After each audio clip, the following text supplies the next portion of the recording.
उसकी मंजूर हसन साहब के लिए मशहूर है कि वो ख्वाब बहुत देखते थे, ख्वाब देख के फिर पेशन गोई करते थे। जी। आपको भी ख्वाब आते हैं?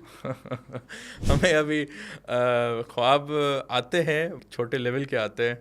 हमारे हमें जो ख्वाब आते हैं, हमें दोस्तों के ख्वाब आते हैं। पॉलिटिकली अभी आना शुरू हो जाएंगे कुछ दिनों में। सियासत मुश्किल है या वकालत मुश्किल है? मैं समझता हूँ कि सियासत थोड़ी मुश्किल है।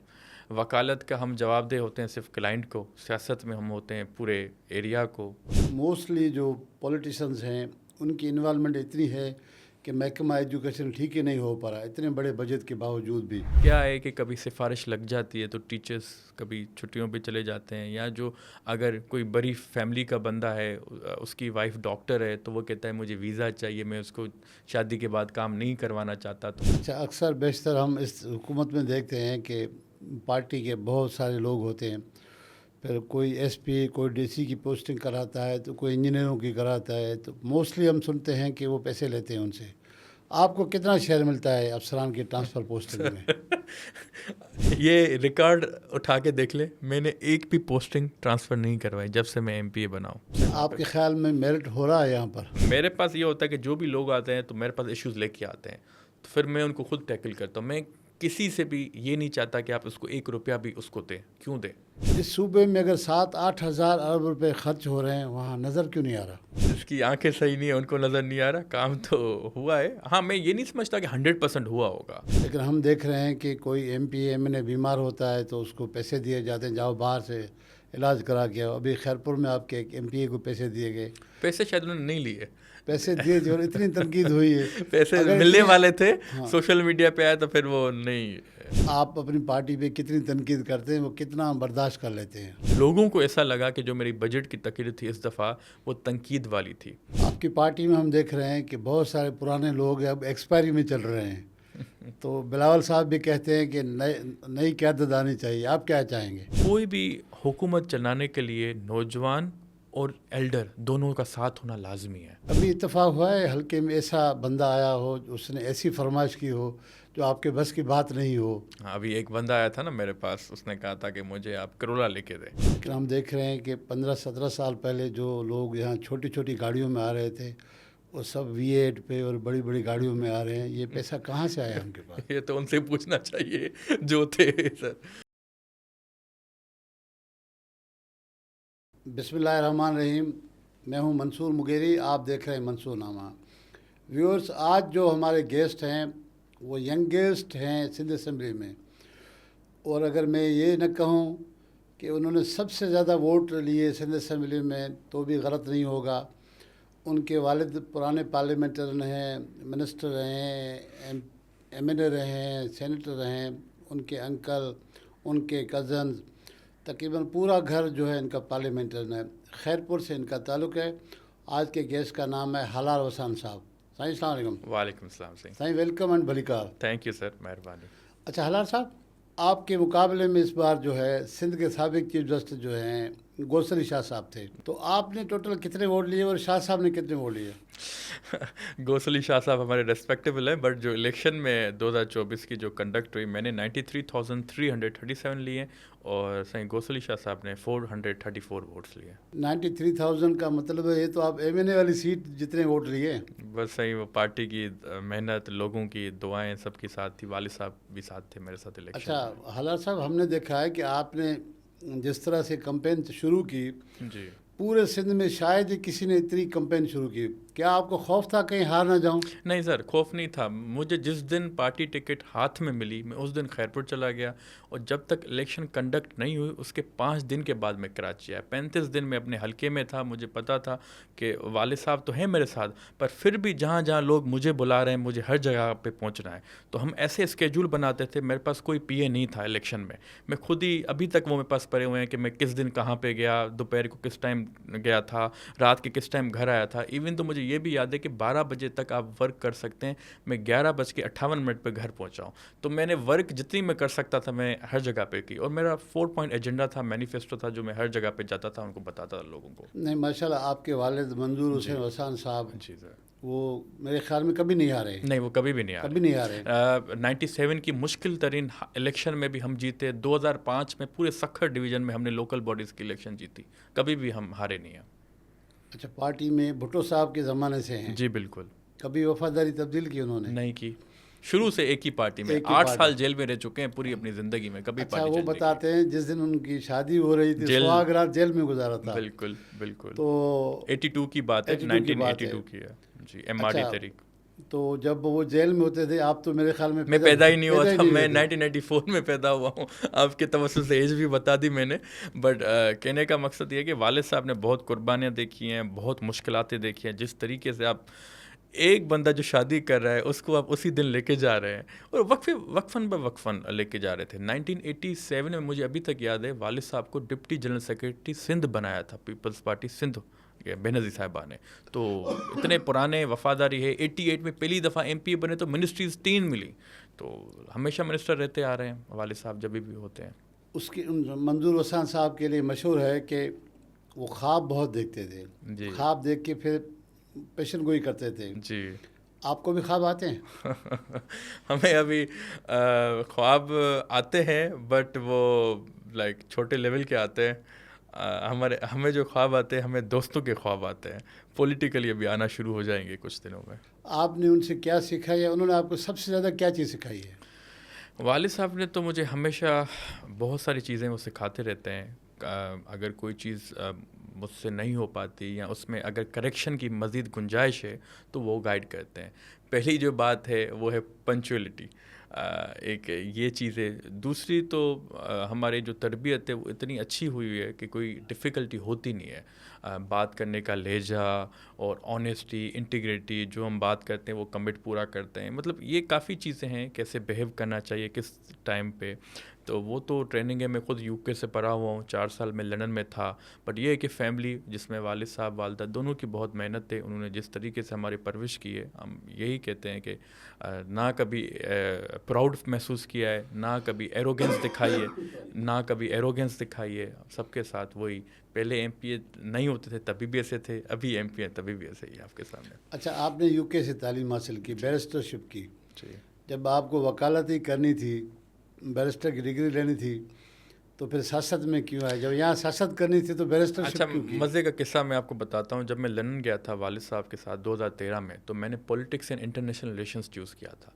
बट मेरी वालिद साहब की ख्वाहिश थी कि आप लॉ की फील्ड चूज़ करें। तो वहाँ पे मैंने बड़ी मुश्किल से इंटरनल कोर्स चेंज करवाया यूनिवर्सिटी ऑफ वेस्टमिंस्टर से। फिर मैंने एलएलबी किया, बैचलर्स, फिर वहाँ से बारेट लॉ किया।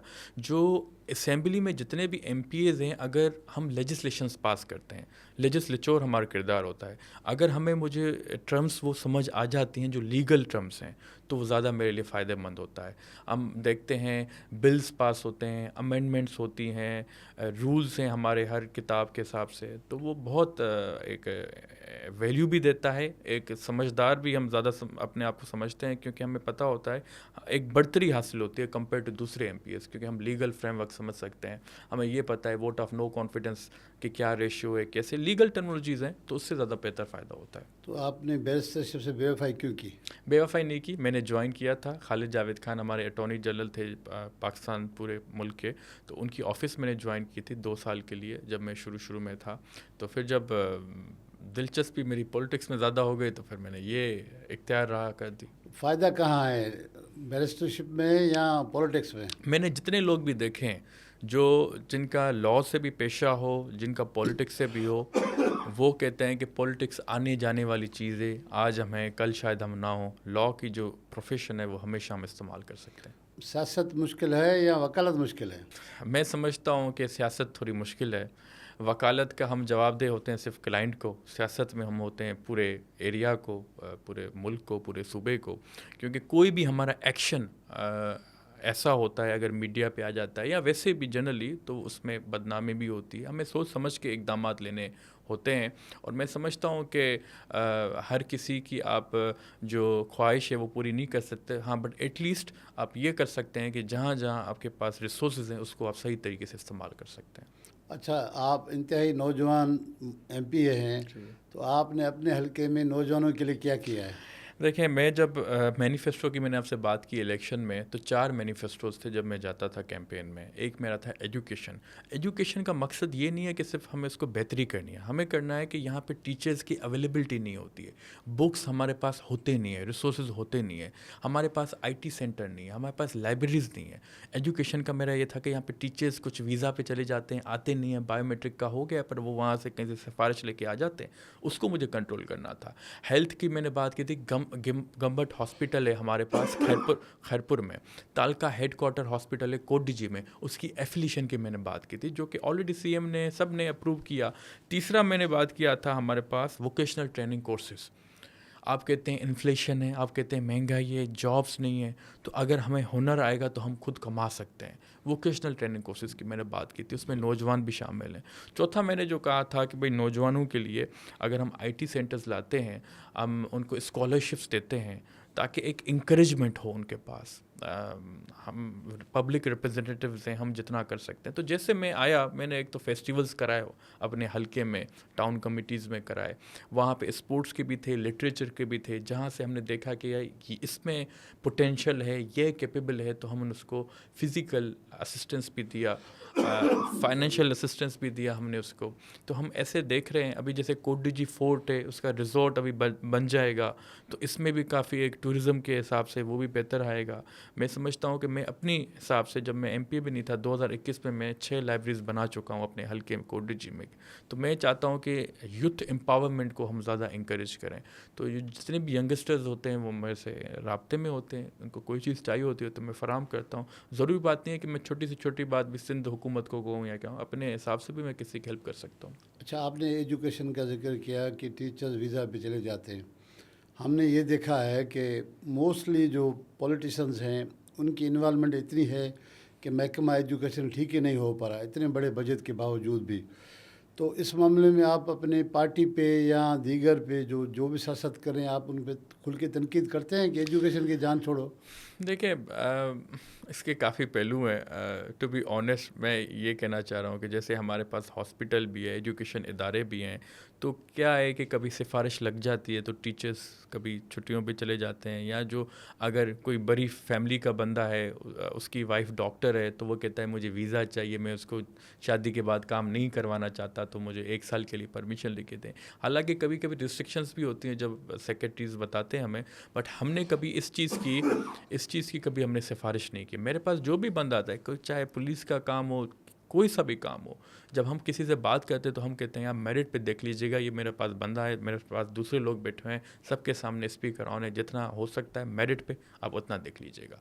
कभी कभी क्या होता है ना कि जो काम होने वाला भी होता है वो ऑफिसर्स नहीं कर पाते, तो वो कहते हैं कहीं से कॉल आ जाए, तो हम कॉल करते हैं कि भाई मेरिट पे जो करना है कर लो, दैट्स इट। तो जो आपने बात की टीचर्स की वीज़ा की प्रोसेस की, अब वो हमारे पास तो नहीं है, कहीं पे होता होगा जहाँ पे इश्यूज़ हैं, बट ये मैं नहीं कह रहा कि 100% नहीं है, कहाँ पे होता होगा। ऑब्वियसली वो एक अंडरस्टैंडिंग हो जाती है ऑफिसर्स के साथ, वो नहीं आते, इसलिए फिर मैं अचानक रेड भी करता हूँ अपने हल्के के स्कूल्स के हॉस्पिटल्स पे, देखता भी हूँ, किसी को नहीं बताता, देखता हूँ कि कितनी अवेलेबिलिटी है, कितनी क्या है, ताकि हमें पता तो होना चाहिए ना। लोग हमसे पूछते हैं कि सर ये डॉक्टर नहीं है, यहाँ पे एम्बुलेंस की ज़रूरत है, तो ये हमारा फ़र्ज़ है कि उसको। आपने 1.5 साल में कितने अस्पताल और कितने स्कूल विज़िट किए और आपको क्या रेशो मिला है? देखिए, मेरे हिसाब से मैं वाहिद एमपी हूँ जिसने पूरी तहसील लेवल की मीटिंग की है, 2 से 3 दफ़ा की है मैंने। उसमें क्या किया है कि हर इदारे के लोग मेरे साथ बैठे हैं, पब्लिक भी बैठी है, खुली कचहरी जिसको हम कहते हैं, कि आपका क्या मसला है, आपका मसला हल क्यों नहीं हुआ, इस ऑफिसर ने क्यों नहीं किया। ठीक है। रेट्स जो आप कह रहे हैं कि जो मैं जाता हूँ विज़िट पे जो जाता हूँ, वो तो काफ़ी दफ़ा जा चुका हूँ, वीडियोस मेरे यूट्यूब पे पड़े हुए हैं डेट के हिसाब से, क्योंकि हम खुद लगाते हैं, हमारे पास कोई बंदा नहीं है सोशल मीडिया वाला, हम खुद ही वीडियोस लगाते हैं, खुद ही पोस्ट करते हैं, खुद ही आ जाते हैं। तो कहने का मकसद ये है कि हमारे पास एक रूरल हेल्थ सेंटर है पूरे तहसील कोडीजी में, जिसकी मैंने असेंबली में बात की थी। हमारे पास 1122 है, वो थोड़ा अभी तक ऑपरेशनल नहीं हुआ, उसका इफ्तिताह नहीं हुआ, हालांकि वहाँ पे स्टाफ आ गया है, उनको कंपाउंड वॉल की ज़रूरत है, उनको एम्बुलेंस की ज़रूरत है, ये मैंने असेंबली में बात की। मैं जो दिल की बातें होती हैं, जैसे वीट का इशू आने वाला था, मैंने वीट की बात की असेंबली में, मैंने जॉब्स की बात की। तो मैं तो चाहता हूँ कि मेरे हलके को मैं जितना दिला सकूँ through government support, through NGOs, through दोस्त मैं वो कर सकूँ। तो इसमें आप जैसे भाई हैं दोस्त तो। अच्छा आलार साहब, आपने जैसे कहा कि हम पूरी कोशिश करते हैं जिसको जितना दिला सकें। हमने देखा है कि आपके वालिद अपने हलके में, अपने अवाम जी में साइकिल भी डिस्ट्रीब्यूट करते हैं, जेब से मोटरसाइकिल सर, भी देते गाड़ियाँ हैं, डिस्ट्रीब्यूट की थी 2008 की हुकूमत में, गाड़ियाँ भी डिस्ट्रीब्यूट की। गाड़ियाँ। तो बराबर वाले पड़ोसी आपको नहीं कहते आप तो वोटर की आदत ख़राब कर रहे हैं? मैं आपको एक बार बताता हूँ, 2021 में ना मैं MPA था ना कुछ था, 500 सोलर प्लेट्स और पंखे डिस्ट्रीब्यूट किए। 2022 के सैलाब के टाइम में 500 सोलर प्लेट्स और 500 फैंस डिस्ट्रीब्यूट किए अपनी तरफ से। वीडियोस लगे हुए हैं यूट्यूब पे, आप डेट पे जाएंगे। वो किस में थे? Disabled, window. सारे काउंसलर्स मुझसे नाराज़ हो गए, इलेक्टेड मुझसे नाराज़ हो गए, सर आप हमें नहीं दे रहे, आप खुद दे रहे हैं। मैंने कहा मैं खुद डिस्ट्रीब्यूट करूँगा, मैं खुद उनको दूंगा जो मुस्तहिकीन हैं।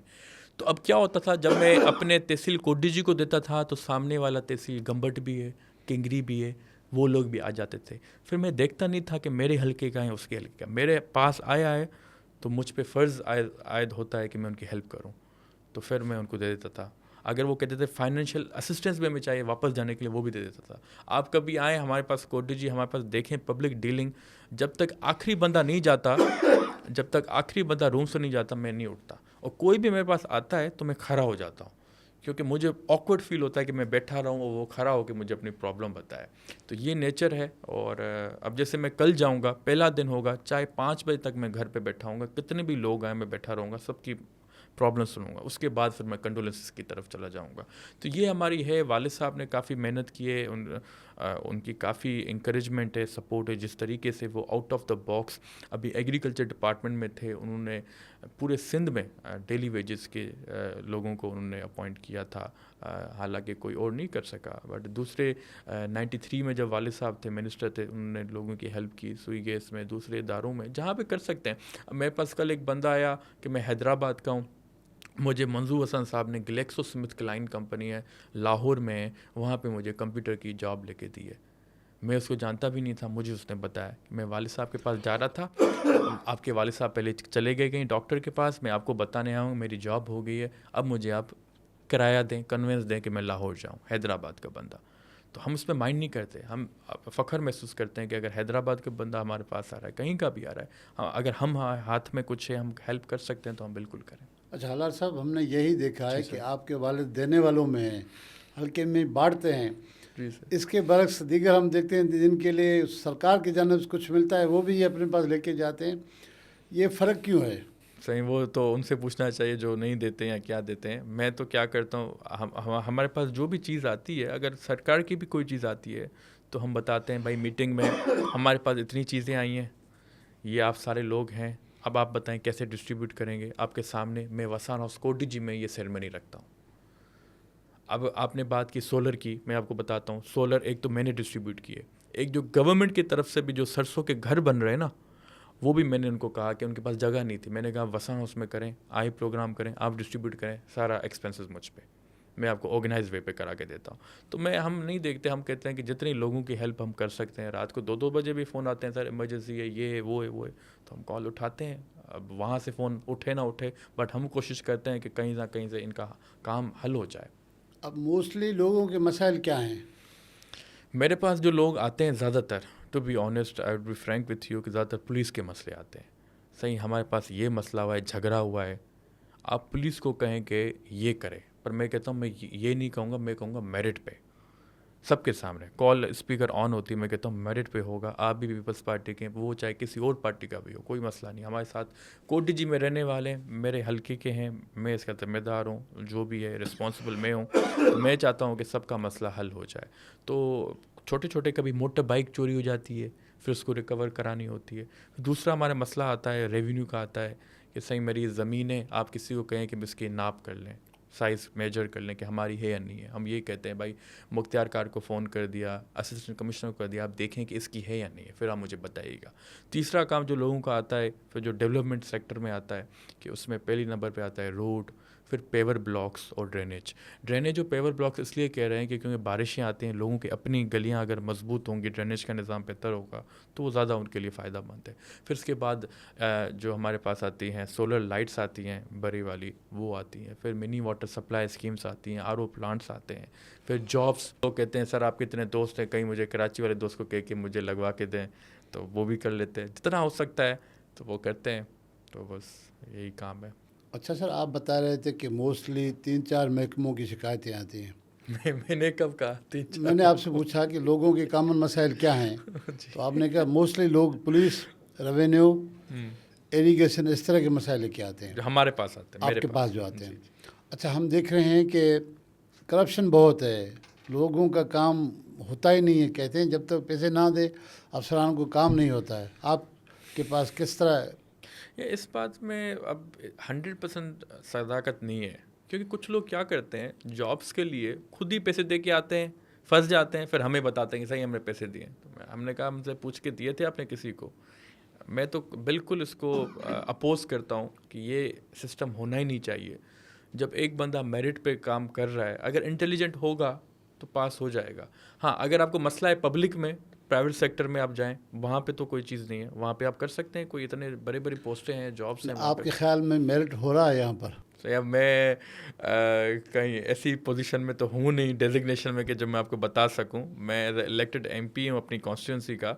अब हम, मेरे पास ये होता है कि जो भी लोग आते हैं तो मेरे पास इश्यूज़ लेके आते हैं, तो फिर मैं उनको खुद टैकल करता हूँ। मैं किसी से भी ये नहीं चाहता कि आप उसको 1 रुपया भी उसको दें। क्यों दें?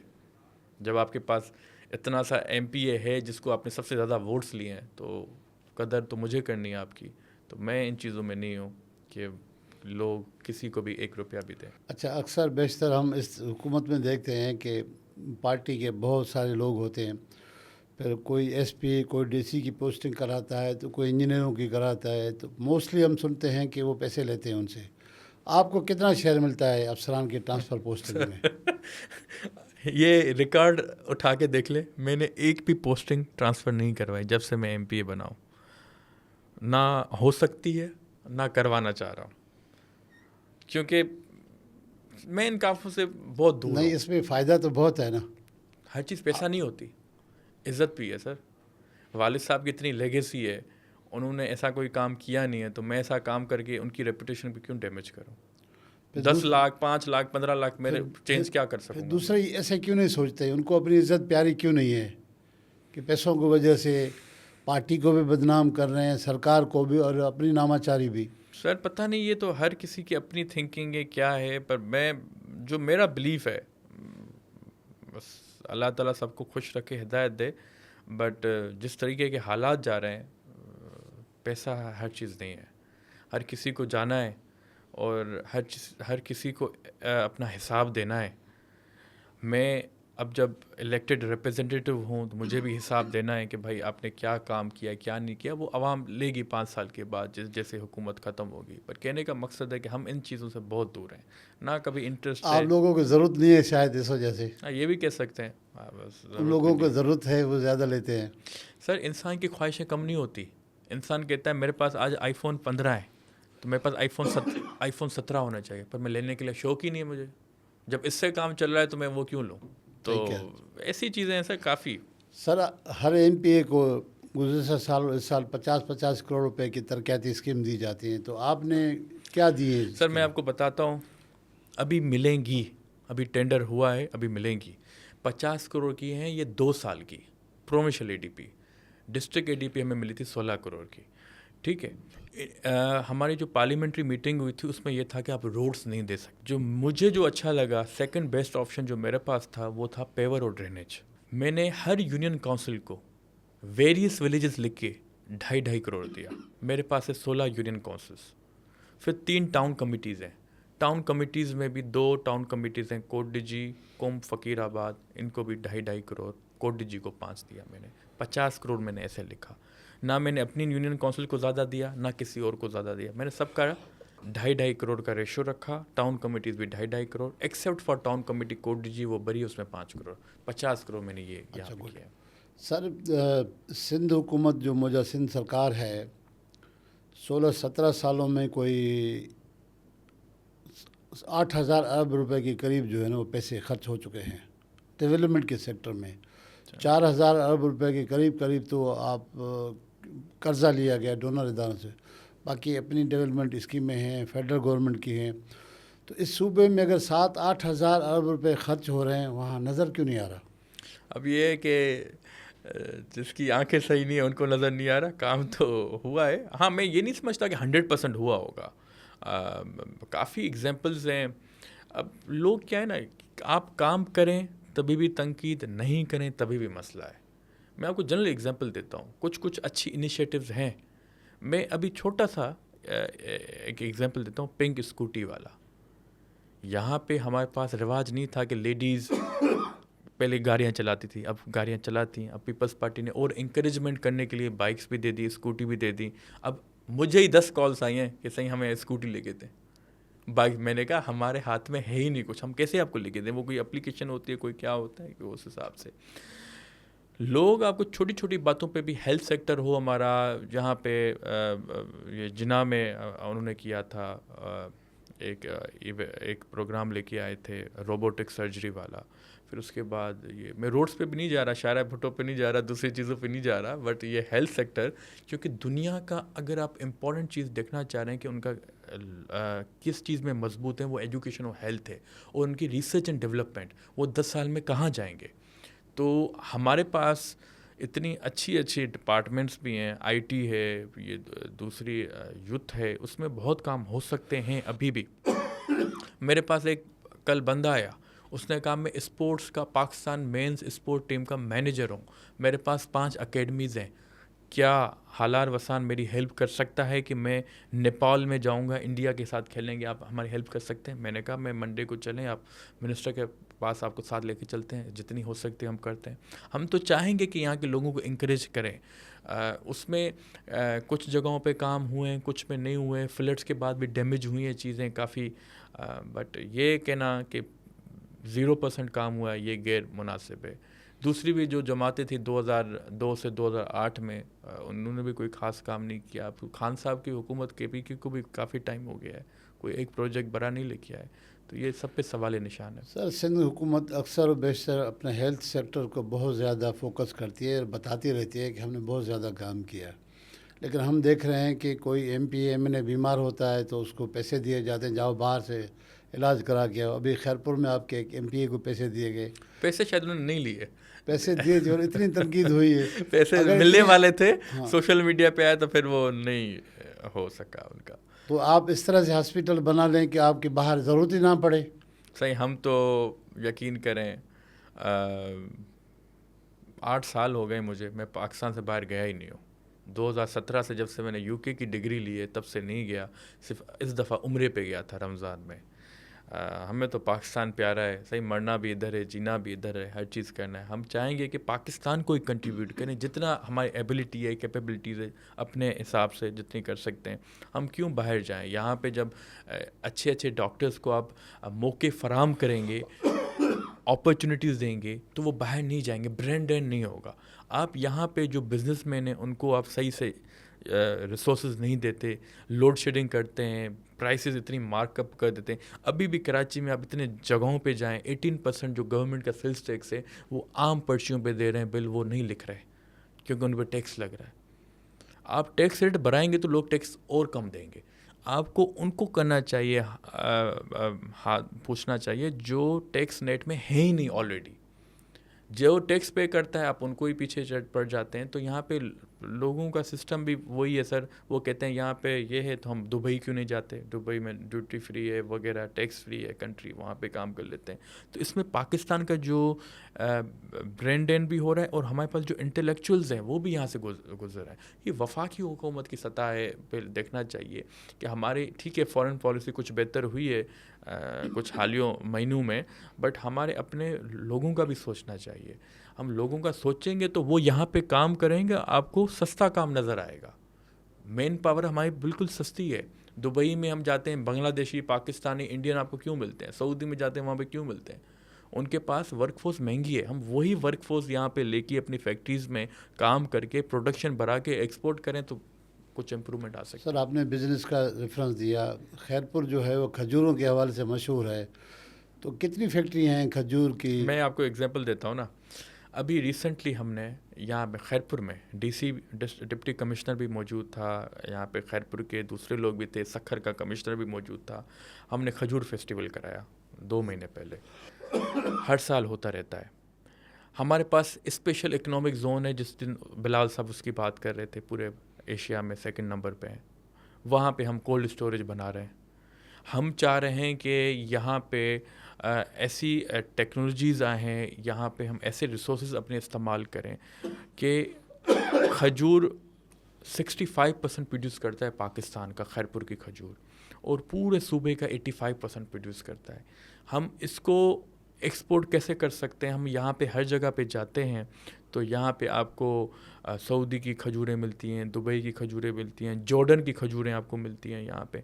तो खैरपुर की खजूर जब उसमें टेस्ट भी है, उसके हम पेस्ट भी बना सकते हैं, काफ़ी चीज़ें बन सकती हैं, काफ़ी चीज़ें बन सकती है, तो हम उसको क्यों नहीं करें? तो मेरी हालिया यूएई के कौंसल जनरल से भी बात हुई थी, क्योंकि वो ज़्यादातर उनके पास पैसा बहुत है, तो मैंने इनको कहा कि भाई आप अपनी कंट्री में भी इसको इंपोर्ट करवाएं, तो ये खैरपुर के लिए हमारे पास जो फार्मर्स हैं उनके लिए फ़ायदेमंद साबित होगा। तो उन्होंने यकीन दहानी करवाई है।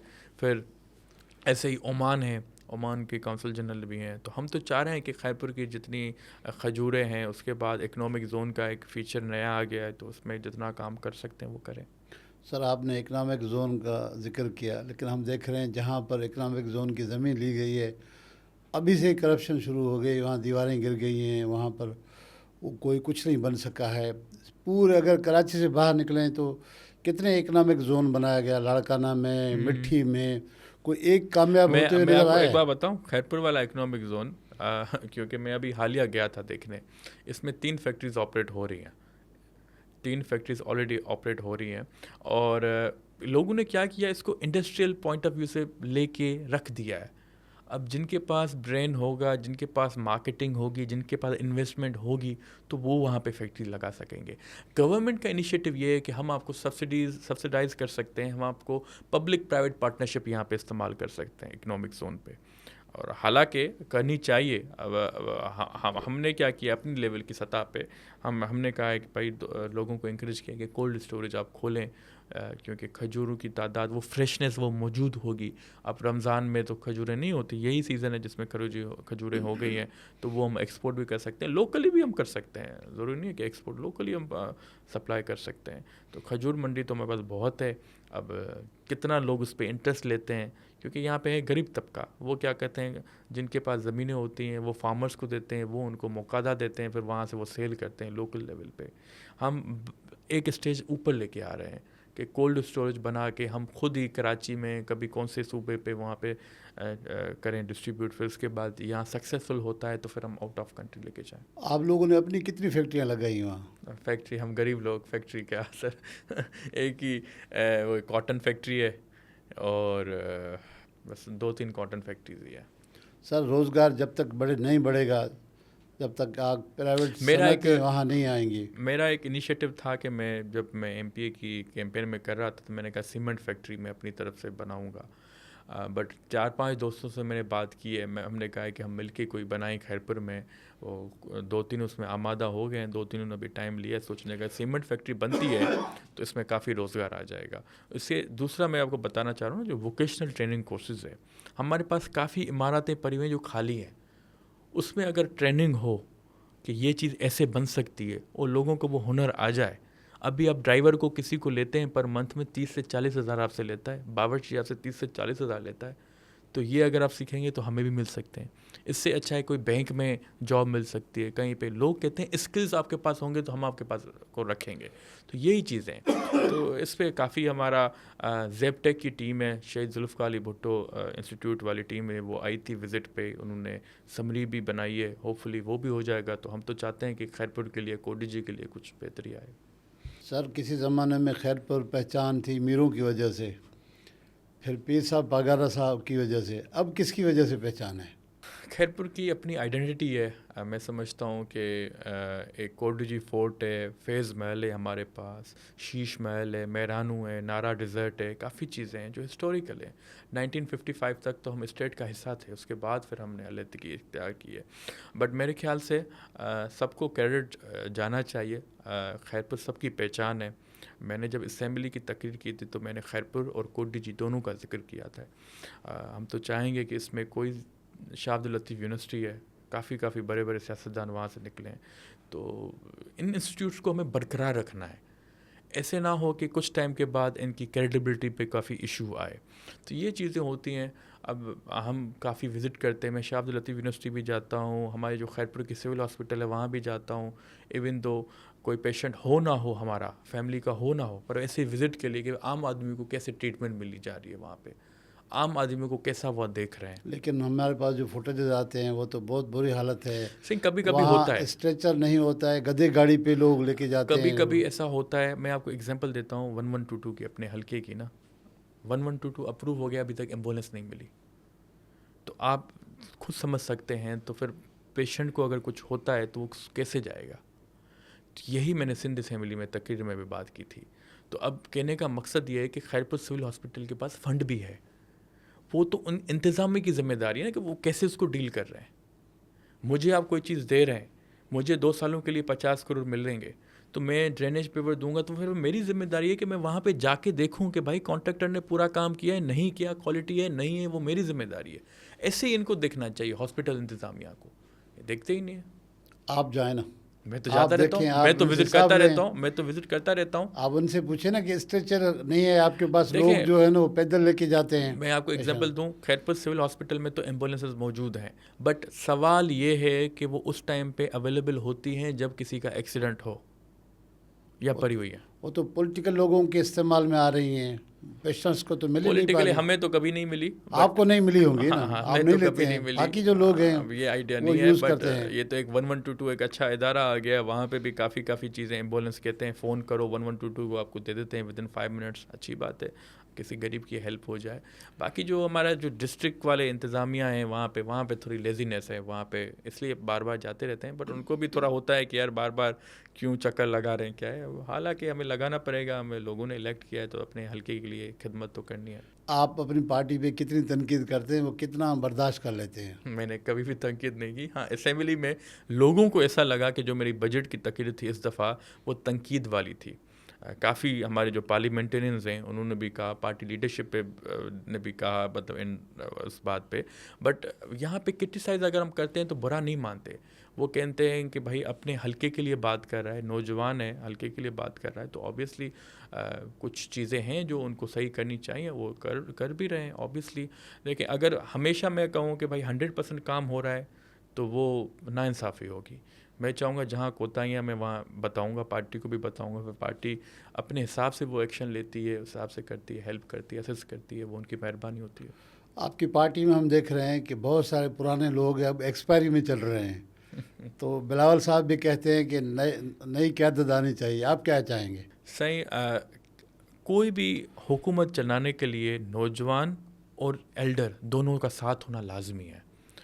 उनका एक्सपीरियंस, हमारी विलिंगनेस, ये दोनों अगर साथ मिल जाएं तो बेहतर आ सकती है। मैं समझता हूँ कि नौजवान काफ़ी अच्छा काम कर रहे हैं, बट जो सीनियर की खदमात हैं उनकी भी बहुत खदमात हैं मुल्क के लिए, सूबे के लिए, अपने ज़िले के लिए, वह उनका भी होना लाजमी है।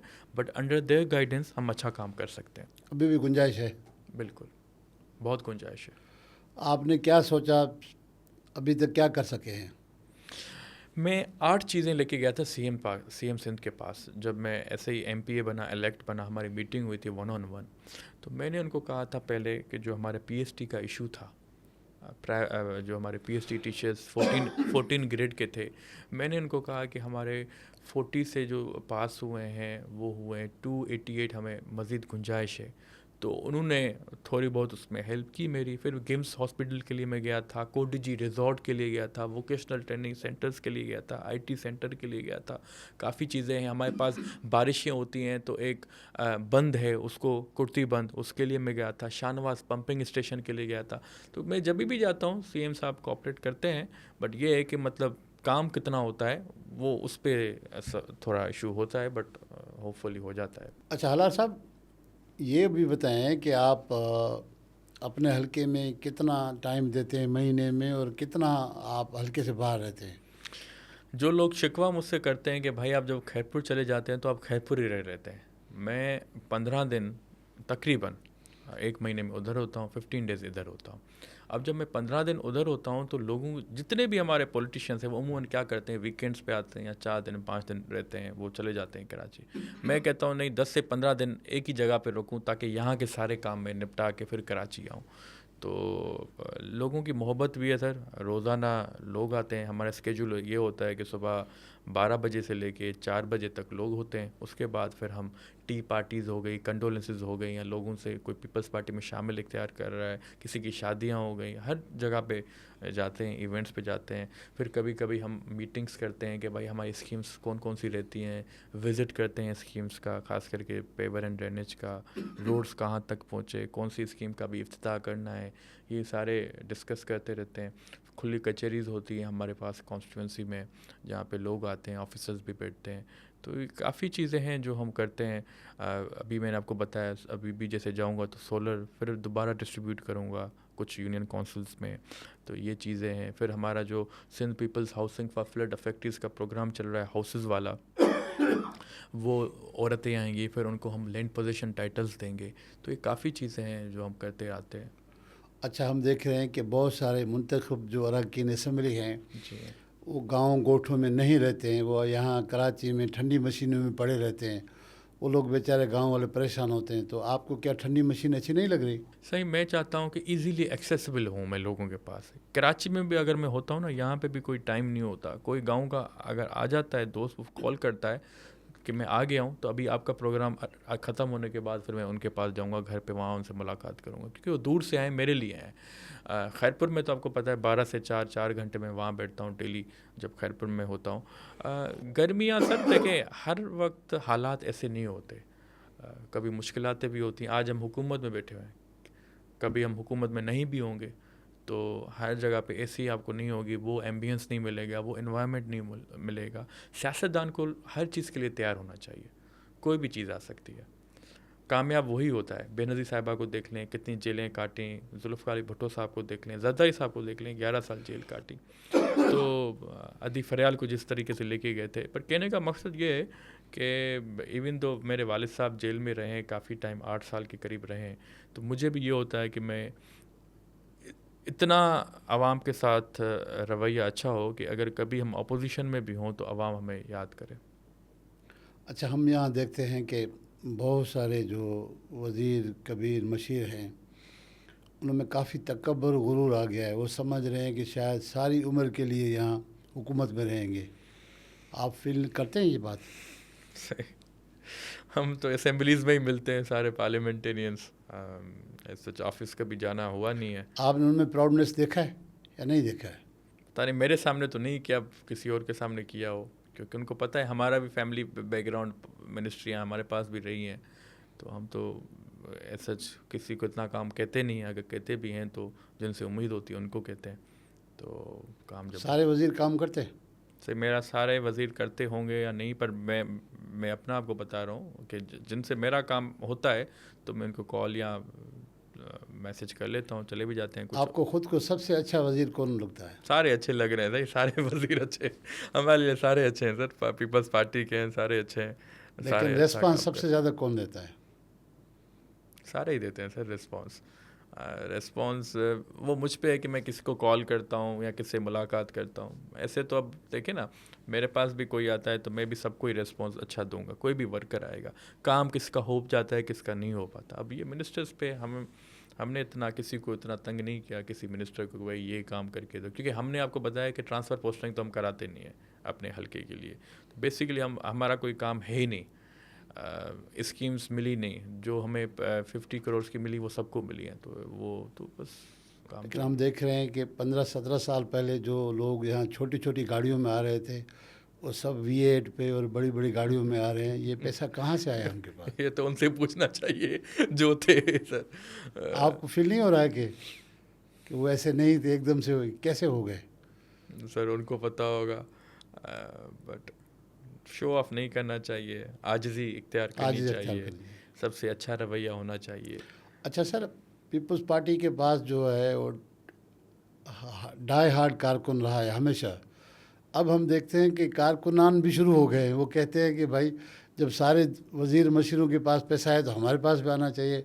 वो भी धंधे में शुरू हो गए हैं। तो आप नहीं समझते कि वो सियासत से दूर होते जा रहे हैं? देखिए कारकुनान क्या कहते हैं कि भाई सही हमें ठेका दो, हम कॉन्ट्रैक्टर बने। फॉर इंस्टेंस हम कैसे दे सकते हैं उनको, रिस्पॉन्सिबिलिटी मेरी है, कल को आप ये क्वालिटी का काम नहीं कर पाए, मयार का काम नहीं कर पाए, सवाल निशान मुझ पे होगा, ये चीज़ें कहते हैं। बाकी जो मैंने आपको शुरू में बता दिया ना, सही घर के मसाइल हैं, 50,000 दे दें, ट्रांसफार्मर ख़राब है पूरे गांव का, 2 लाख दे दें, ऐसे बहुत आते रहते हैं। वो उनका कभी कभी उनको ज़रूरत भी होती है, वो घर तो की। जायज़ डिमांड है ना। हाँ जायज़ डिमांड है, कभी कभी वो ज़्यादा भी अपने पास भी रख लेते हैं, वो उस पर कुछ नहीं है। बट हर कोई चाहता है सर इस दौर में कि हम आगे बढ़ें, ये कारकुन काम चेंज हो गया नहीं हुआ है सर, ये बताएं। लालच आ गई है उसमें? सर कुछ जो पुराने वर्कर है ना, मैं कुछ ऐसे भी लोग हैं जिनको आप कुछ भी ना देना वो आपके साथ खड़े होंगे एंड टाइम तक, लॉयल्टी है। कुछ ऐसे हैं जो नए आए, आप उनको दे भी रहे हैं, हुकूमत चली जाएगी वो आपको छोड़ के चले जाएंगे। तो इसको डिफ्रेंशिएट करना पड़ेगा। 88 से हमने कभी पार्टी चेंज नहीं की। मुश्किल वक्त जो पहले आया था, वो जो अभी कुछ नए लोग आए उनको नहीं पता। फॉर इंस्टेंस अल्लाह ये ताला ये दोबारा ऐसा माहौल ना क्रिएट करे, ऐसा मुश्किल वक्त दोबारा ना किसी पे भी ना आए, किसी भी पॉलिटिकल जमात पे ना आए, क्योंकि उस पर फिर सारी फोर्सेस साथ हो जाती हैं और उस हिसाब से किसी के घर पे से जाना, फिर वहाँ से होता है। हाँ जो कसूरवार है, जो जिसने किया है उसको करना चाहिए। बट ये है कि मैं समझता हूँ, मेरा पर्सनल ओपिनियन ये है कि जो पुराने वाले जेल थे, पुराने वाले जो लोग थे, वो थोड़े ज़्यादा मजबूत थे पुराने टाइम के। MRD तहरीक 80s 90s अर्ली 2000। आज वाले कारकुन देखेंगे कि भाई ये MPA बनने वाला है, मेरे साथ बैठ जाएगा, मिनिस्टर बनने वाला है, पहले दिन पे आ जाएगा, जिसने कभी कॉल भी नहीं किया था। तो ऐसे बहुत सारे लोग हैं, हमें भी देखना होता है। हम तो सबको एक जैसा ट्रीट करते हैं, किसी का दिल नहीं दुखाते, सबको साथ लेके चलते हैं। आप किसी का दिल नहीं दुखाते? नहीं, किसी का दिल नहीं दुखाते। तो शादी किसके साथ करेंगे? शादी जहाँ नसीब में सर। तो इंतज़ार तो बहुत सारे लोगों को है। नहीं नहीं सर, इंतज़ार है या नहीं है बहुत सारे लोगों को? नहीं इंतज़ार नहीं, अब सबको पता चल गया है कि मेरी शादी होने वाली है। होने वाली है। हाँ तो बस। शादी देर क्यों कर रहे हैं? सही अभी मेरी एज 30 साल हुई है और मैंने कहा था कि पॉलिटिक्स में मैं एंटर हो जाऊं थोड़ा अपनी प्रोफेशनल लाइफ में, और जब अच्छा पार्टनर मिले तो अब टाइम आ गया है, तो अब इंशाल्लाह दिसंबर में शादी कर लेंगे? शादी कर लेंगे। आपको ज़रूर बुलाएंगे, आपको तो साथ लेके चलेंगे। अच्छा, बहुत अच्छा। कितने बच्चे होने चाहिए? बच्चे वो अल्लाह ताला की ज़ात है सर देने वाली, कि कोई दुआएं मांगता है कि हमें 7 बेटे चाहिए, उनको एक बेटा भी नहीं मिलता, अल्लाह ताला की ज़ात है। बट कोई भी चीज़ आप करें डिसिप्लिन के साथ करें, ना उसमें जल्दबाजी, ना उसमें क्वांटिटी देखें, क्वालिटी देखें। तो कम बच्चों क्या हामी हैं आप? कम हो जिसको संभाल भी सकें। आजकल की आपको पता है ना, वो घर पे जो ज़्यादातर लेडीज़ होती हैं मोबाइल पे लगी होती हैं, तो उनको इतना टाइम तो हो कि अपने बच्चों को भी देख सकें। शादी किस में हक में है, पसंद हो अरेंज हो? सर मैं मेरा पर्सनल ओपिनियन है कि अरेंज होनी चाहिए। अरेंज होनी चाहिए। अरेंज होनी चाहिए। मैं एक दफ़ा पहले भी गया था किसी टॉक शो पे इंटरव्यू पे, तो वो पूछ रहे थे मैंने लव का पता है क्या मसला क्या है। आप जिससे अरेंज भी करेंगे ना, उससे अगर आपकी 1-2 दफ़ा बात हो जाती है, पहले करने से पहले अंडरस्टैंडिंग थोड़ी डेवलप हो जाती है, तो आप कामयाब हैं। लव वाले आजकल रिश्ते से चलते नहीं है, लॉन्ग लास्टिंग नहीं है। आपने प्यार मोहब्बत किया, फैमिली को नाराज़ करके आपने शादी किया, 2 साल चलेगा, 3 साल चलेगा, वो औरत कहेगी कि मैं अपना घर छोड़ के आपके पास आई हूँ, वो कहेगा मैं अपनी फैमिली छोड़ के आपके पास आऊँगी, लड़ाइयाँ होती जाएंगी, कुछ आउटपुट नहीं निकलेगा। लेकिन सियासत में तो आप पूरा टाइम बेगम को तो देते ही नहीं है, सियासतदान सारे जो तो उनकी फैमिली भी पॉलिटिक्स वाली है, तो उनको पता है, और कोई इशू ही नहीं है हमारे लिए। तो इसीलिए आप अपने ख़ानदान में करना चाह रहे हैं?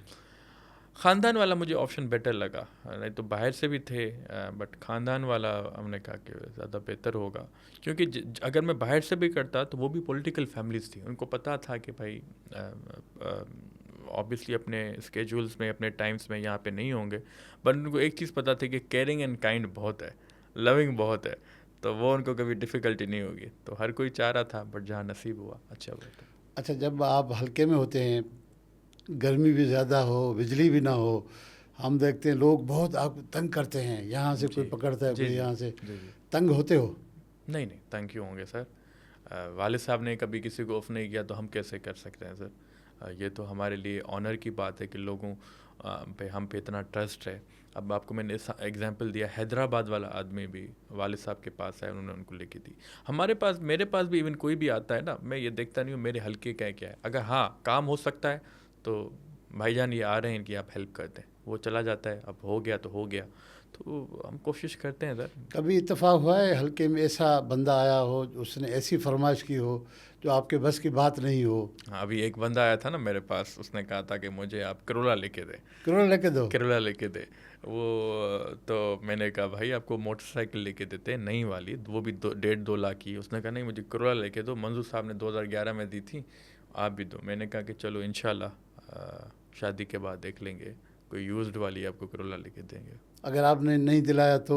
नहीं देंगे, दिलाएंगे, वास्ता पक्का करे। हाँ। अच्छा, वो वीडियो भी शाया कर देंगे। और क्या करना चाह रहे हैं ज़िंदगी में? मेरा जो नाम है हालार, उसका मतलब है कोई चीज़ ढूंढना, एक्सप्लोर करना। मैं चाह रहा हूँ शादी हो जाए तो फिर थोड़ा मैं ट्रैवल करके आऊँ, कुछ कुछ कंट्रीज़ हैं जो मुझे घूमनी है। मैं लंदन में रहा हूँ, मैं फ़्रांस गया हूँ, स्विट्ज़रलैंड गया हूँ, बचपन में गया हूँ, बट अभी मैं रिसेंटली, मैंने आपको बताया 8 साल से मैं कहीं नहीं गया। पाकिस्तान से इतनी मोहब्बत है कि जा ही नहीं सकते, इवन दो ECL में कोई नाम नहीं है, बट जाना नहीं चाह रहे, यहाँ ही सही है। अभी उम्रे पे गए थे, बट ये है कि कुछ कंट्रीज़ मुझे एक्सप्लोर करनी है, और वो कुछ ऐसी कंट्रीज़ हैं जहाँ मैं सोच रहा हूँ कि पाकिस्तान में वो हम मॉडल इस्तेमाल कर सकें। हमारे सारे सियासतदान बाहर गए हैं, देख के आए, लेकिन हम कोई एक भी बाहर का मॉडल नहीं देख रहे हैं यहाँ पर। ये बदकिस्मती नहीं है? मैं समझता हूँ कि पता नहीं, विलिंगनेस होनी चाहिए। फॉर इंस्टेंस मैं आपको एक छोटा सा एग्जांपल देता हूँ, फेज़ 8 में चली जाएँ, ये एक फूड स्ट्रीट है क्रीक वॉक के नाम से। ये पाकिस्तान में पहले ये कल्चर नहीं था, एक ही बड़ी स्ट्रीट है, उसमें 150 से ज़्यादा कार्ट्स हैं, शॉप्स हैं, वहाँ पे किसी आदमी का कोई चीज़ दिल चाहता है ये खाने का, वो खा लेता है। कोई हैंडीक्राफ्ट चाहिए, कोई आइसक्रीम चाहिए, कोई भी चीज़ चाहिए, ये हमारी मार्केट डेवलप हो रही है, हमारे पास रेवेन्यू आ रहा है। ये बाहर का आइडिया है। अब ऐसे ही ये देख सकते हैं बोर्ड बेसन में उन्होंने वॉकिंग ट्रैक बना दिया है, साइकिल का ट्रैक बना दिया है, काफ़ी चीज़ें हैं जो हम कर सकते हैं। बट मैं जो करना चाह रहा हूँ, UK से तो मैं पढ़ के आया हूँ, बट मुझे 1-2 कंट्रीज़ जाना है जहाँ पे मुझे थोड़ा लाइब्रेरीज़ का देखना है कि लाइब्रेरीज़ जो डिजिटल लाइब्रेरीज़ हैं, एक तो कंप्यूटर्स पे हम करते हैं, 1-2 वेबसाइट्स भी हैं कि अगर हम वेबसाइट्स पे अगर लॉगिन कर लेते हैं, वो परचेज़ कर लेते हैं, तो दुनिया का कोई भी वर्ड हो, कोई भी केस हो, कोई भी चीज़ हो, with in second finger tips हम निकाल सकते हैं। तो उस काम के लिए मैं जाऊँगा इंशाल्लाह शादी के बाद जन-फ़ेब में। तो वो तो अपने हल्के के लिए, लाइब्रेरी के लिए। मैं करूँगा, दूसरा MP MNA होगा, यार आपने अच्छा काम किया, मैं भी कर लेता हूँ, तो इंकरेज करेंगे सबको। पार्टी के लिए, सूबे के लिए डिफरेंट क्या कुछ करना चाह रहे हो? ये भी सर आवाम के लिए ना, अगर लाइब्रेरी भी आवाम यूज़ करेगी, मैं अपने लिए तो यूज़ नहीं करूँगा। कहने का मकसद ये है कि हमारे पास कोटजी जो फोर्ट है, रिजॉर्ट है, इसमें हम बहुत चीज़ें कर सकते हैं। अभी हमने लाइटिंग करवाई है वहाँ पे, बट ये रिजॉर्ट कर इसको दर्जा मिल जाता है। जैसे हमारे पास US के काउंसिल जनरल्स आते हैं, स्विट्ज़रलैंड के एम्बेसडर्स आते हैं, तो उसको काफ़ी हम फ़रोग कर सकते हैं।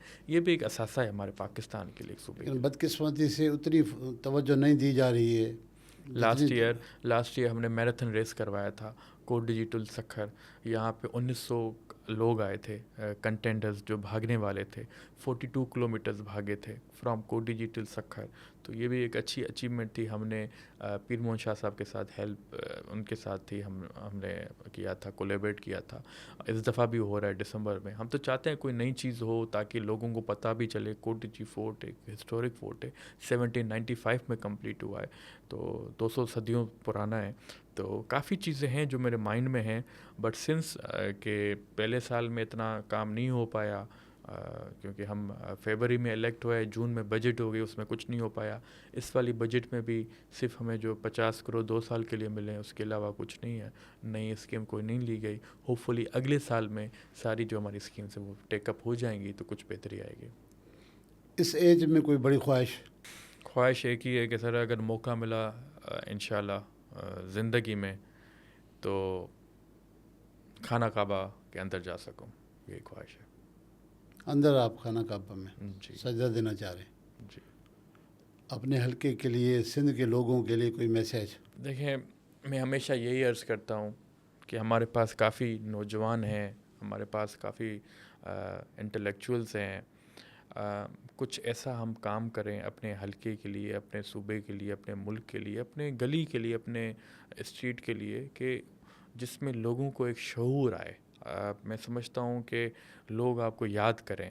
मैं चाहूँगा कि कुछ लोग पाकिस्तान की ऐसी खिदमत कर सकते हैं जहाँ पे अच्छाई है उसको नोटिस करें, जहाँ पे बुराई है वहाँ पे लोगों को बताएं।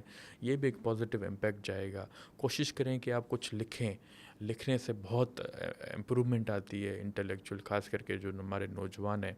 यकीन अपने आप पे रखें, उम्मीद अपने आप पे रखें, आप कुछ कर सकते हैं। जब आपके पास ये कैपेबिलिटी होगी ना, तो जब दुबई के लोग भी यहाँ पे रेस्टोरेंट खोल पा रहे हैं तो हम भी कुछ वहाँ पे कर पाएंगे। तो ऐसे ही कुछ चीज़ें हैं जो आप पाकिस्तान के लिए कर सकते हैं। जिस मुश्किलात से हमें ये मुल्क मिला है 1947 में, मोहम्मद अली जिन्ना साहब कायद-ए-आज़म की बदौलत और अल्लामा इकबाल साहब, लियाकत अली खान साहब, जुल्फ़िकार अली भुट्टो की खिदमात हैं इसमें, जितने भी लोगों की खिदमात है, बेनज़ीर साहिबा की हैं, अभी भी हैं, बिलावल साहब देख रहे हैं, जनरेशन है, यंग जनरेशन है, आसिफ साहब हैं। तो हमको ये मैसेज है कि हम क्या कर सकते हैं पाकिस्तान के लिए, इस सूबे के लिए, इस तहसील के लिए। मैंने अपने पॉडकास्ट में कुछ चीज़ें की कि मैं ये करने वाला हूँ, वो करने वाला हूँ। होपफुली अब मेरा ये एम है कि मैं अगले साल तक इनको कंप्लीट करूँ। तो इंशाल्लाह आप भी कोशिश करें कि कुछ कर सकें, कुछ पॉजिटिव सोसाइटी में फैलाएं। कोई चीज़ भी आप लिखें, पहले तहकीक करें, फिर आप उसको पब्लिश करें, ताकि किसी की दिल आज़ारी ना हो, किसी की मेलाफाइड इंटेंशन ना हो। तो ये काफ़ी चीज़ें हैं जो मैं कहूँगा कि आप पाकिस्तान के लिए करें। सर बहुत शुक्रिया, आपने Thank टाइम you, दिया। sir. व्यूअर्स, आपने नौजवान MPA हालार वसान साहब की बातें सुनी। हमने बहुत खोलने की कोशिश की, वो कभी मुस्करा के जवाब दे दिया, कभी कुछ टालने की कोशिश की, लेकिन मोरालेस हमने देखा कि उसने छुपाया बहुत कम है, दिल खोल के बातें की हैं। उन्होंने अपने हल्के के हवाले से भी बताया कि उसका मन जो है यहाँ कम और हल्के में ज़्यादा लगता है, इसीलिए वो 15 दिन वहाँ रहते हैं, 15 दिन यहाँ रहते हैं। उसकी ख्वाहिशें भी यही हैं कि हल्के में लोग तरक्की करें, इस सूबे में तरक्की हो। तो हालार वसान साहब की बातें जिनको भी अच्छी लगी हैं तो मेहरबानी करके कमेंट दें।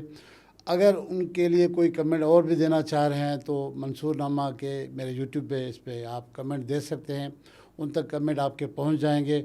नेक्स्ट एपिसोड में दोबारा मुलाकात होगी। अपने होस्ट मंसूर मुगेरी को दीजिए इजाज़त। अल्लाह हाफ़िज़।